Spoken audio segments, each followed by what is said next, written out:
It's It's no longer Jennifer Aniston. She's over 50. It's wait, what? Sorry, wrong list. We're not to Wrong your list. list yet. Just wait a couple weeks and we'll get to Chuck's list. So we'll see you next his time. over 80, so I'm really concerned about Betty White. Betty White. Oh yeah. Well, she's a ringer. She's probably number one on it.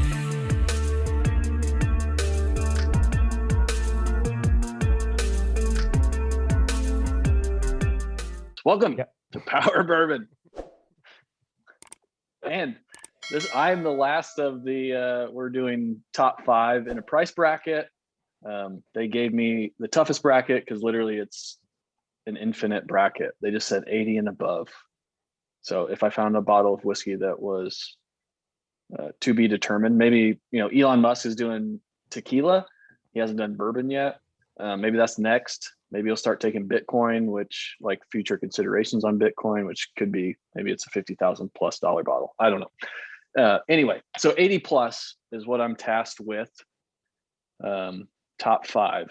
So to start, I'll give some clarifiers. These are similar clarifiers to what TJ and Brian came up with. We tried to make this such that it's not allocated. So especially 80 plus, like this could be an easily a list of all allocated specialty bottles that literally nobody can find, or if you're lucky enough to find, bravo, but like that doesn't help anybody on a list. So that includes, BTAC, some single barrels. So I tried to leave those off the list. Now, some of them, there's always a fine line of what's available, what's not. So some of these may be limited, but I was able to find them here in middle of nowhere, Midwest. So with a little bit of work, you can probably find them too. So to start off, my first one, 80 plus. This actually might have been not this bottle, but from this distillery was my first purchase above $80 in my whiskey journey. So that was kind of monumental, a little bit of sentiment there. And that's from Bardstown Bourbon Company. So Discovery Series. It actually was Discovery Series number 2. That was my first bottle over $80. But this happens to be number 4, which is what we mostly agree has been their best. And I'm going to do a caveat, or since TJ gave me the rules that I can only give you one of my top 5 per distillery, I'm going to kind of put 2 bottles in one here. I love their Discovery Series, which kind of normally comes in at 120, about 120. And then, but also their Collaborator Series has just been wonderful. And this is the Pfeiffer and Pavitt which is finished in Cabernet barrels. But they've done some collaborations with Copper and Kings, the Apple Brandy barrels, which is just to die for. The Orange Curacao is delicious. So either way, you can't go wrong. Discovery Series, Collaborative Series from Bardstown Bourbon Company. Definitely always on my buy list when the Discovery Series comes out. And I appreciate that because the collabs are all finished in something, so not true bourbon, but definitely deserve to be on the list. By the way, just to make you jealous, ADH Whiskey showed the other day he has a full bottle of that apple brandy. If anybody's out there listening, like my bottle's down to like this much, I might give a kidney to buy a new bottle. So if you see one, let us know. Hit us up in the comments. If you need a kidney. Yeah. All right. Thank you. Number 2, and this is going to be Barrell Bourbon. What? So this is, I got a new year from 2019 here, 2021. I have a batch 26. Again, if you've watched my video from 2020, I have a lot more barrel. So this is just kind of a general, any of the barrel releases, particularly their batches, I think are normally come in right around $80 to $90. They have some single barrel store picks, or they're also doing some blended store picks. I think those are fantastic, great value. These guys are masters at blending. So they're sourcing from a lot of different places, a lot of NGP, Dickel, sometimes Kentucky, but they're also sourcing from, Texas, New York, I think Wyoming even. Yep. On some of the new year. They just do a marvelous job on blending. So each batch, each kind of creation is a bit unique. But I've enjoyed all of them. And I have maybe 10 bottles or so. So number 2, Barrell Bourbon. Out of a barrel that's actually on the shelf, I could find tomorrow. What barrel should I be going for right now if I'm looking to spend over 80? So most of these batches sell out, like they're available, and they're available for a short period of time, unless you're, if you're at a liquor store that somehow collects dust on these things, you might be able to find an older batch. Like I found a batch 12 just a couple months ago, which we're on batch 28 now. So TJ has tasted batch 28. I will this weekend. He says it's really good. Our favorites from recent are 24, 25, and 26 is really good. 27 took a step back. It's still good. I think it's worth the value. But it looks like 28 came back up to where those previous batches were. So yeah. So our recommendation would basically be maybe avoid 27, but anything else mid to high 20s, go for it. And I think if 27 was the only thing available and you didn't have a barrel, I'd still buy 27. All right, good to know. But yeah, if something else is available, I'd go something else before 27. Number 3. So this is Brian's biggest regret of his life. Old Forester barrel, not buying the Old Forester barrel strength when we were at the distillery and he had the opportunity. Fortunately, I did, and this is the one that I picked up at the distillery. So this is picked by Jackie Zykan herself. And this is wonderful. We blinded these off against the President's Choice, which is 150, double the price. And this coming in at $80. Something, I've seen retail on these, especially store picks. They're selling for more than that. They realize that they have some really good stuff. So they're selling them for 100 or plus. Honestly, at 100, I'd probably still buy it if you didn't have one. I think it's a 1920, but better is really, you're just getting a better quality 1920. Yeah, it pains me to say it, but I love this Old Forester. It's fantastic. I appreciate you repping the old foe, Charlie. I'm really a believer, Brian. So I really just need to come around there. Glad to see it. Now we just need to get TJ on board. I think it's pretty close. Old Foe's got some good stuff. I would say my one caveat, I'm going to give Chuck a hard time on the Old Foe barrel strength. It can be really, really hard to find. I agree. But I agree that it belongs there. And if you can't find a barrel strength, there are 100 proofers, which will be slightly cheaper. They have some amazing ones that just hit it out of the park too. So as far as Old Foe single barrel, definitely deserves on the list. Number 4. This is going to be out of Jim Beam Distillery. This is Little Book. So this is a annual release. This is the 2019, the chapter 3, The Road Home. And this is a blend particularly put together by the master distiller, Freddie No. Comes in pretty high proof typically. This one's coming in at 122. If you got it, drink it, I guess, huh? Yeah. Might as well, right? That's why we have whiskey, right? Yeah, absolutely. Agreed. We don't like unopened bottles. We're not collectors. And really, I think Little Book, Booker's out of Jim Beam also is a limited release. I guess they release, is it 3 a year, TJ? 3 to 4, depending on how 3 many to 4 a year. available. So I think I guess I would put this category as number 4. Like it's gonna be Little Book for me. Like that's gonna be a hunt annually. So whenever Little Book comes out, that's gonna be on my shelf.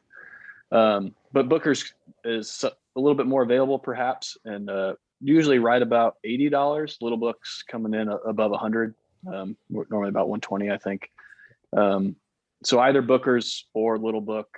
I prefer Little Book, but either one of those out of the Jim Beam Distillery is their premium product. You're not going to be disappointed, at least from our experience of the various Bookers and Little Books that we've had.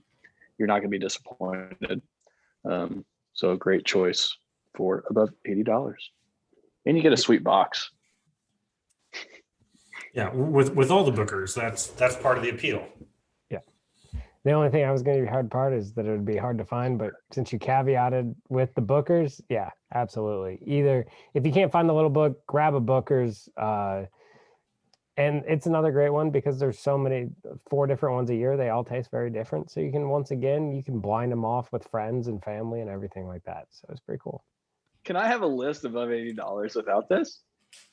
Nope. No, you can't, No, sir. no, I you cannot. can't. Blimey. There you go again. The same notes again.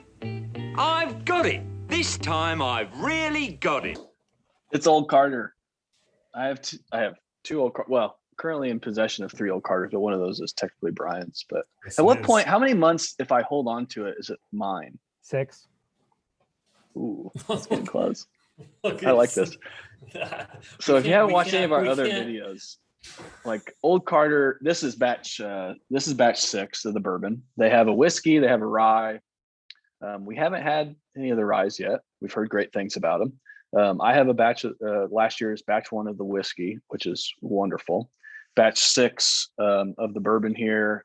They put out some single barrels as well. This is all sourced, but it's just phenomenal. It was my top 20 or top bourbon of 2020. And generally comes in, this is coming in at $200. The single barrels are a little bit more, usually like $220. Availability is probably fairly tough. Just like, they're smaller batches, not full distribution, but even some of the single barrels are distributed.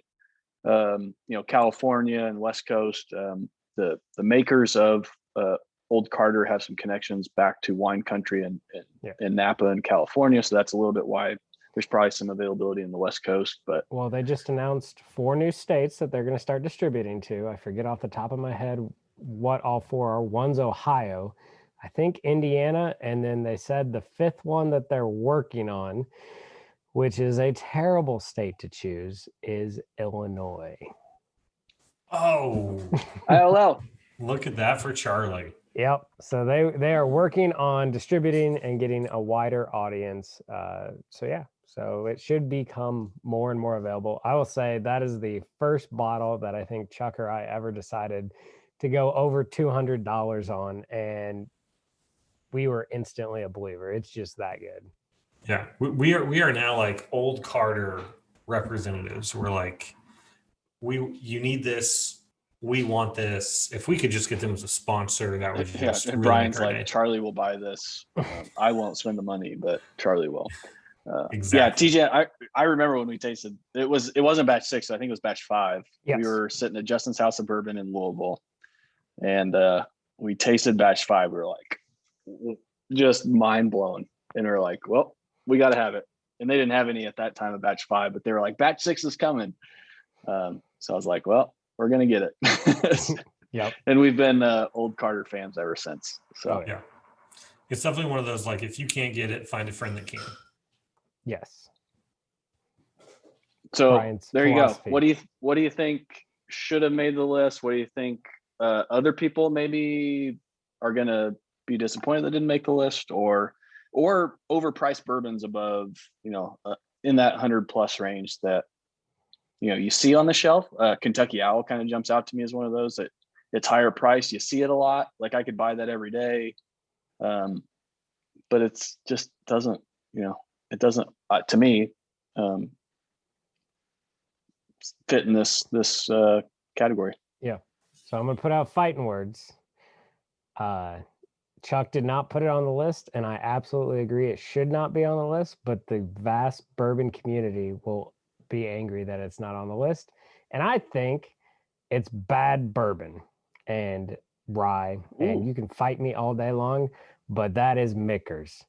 Everyone is going to be like, the M10 should be on the list. The toasted barrel rye, things like that should be on the list. And you know what? I am not a fan of Mickers.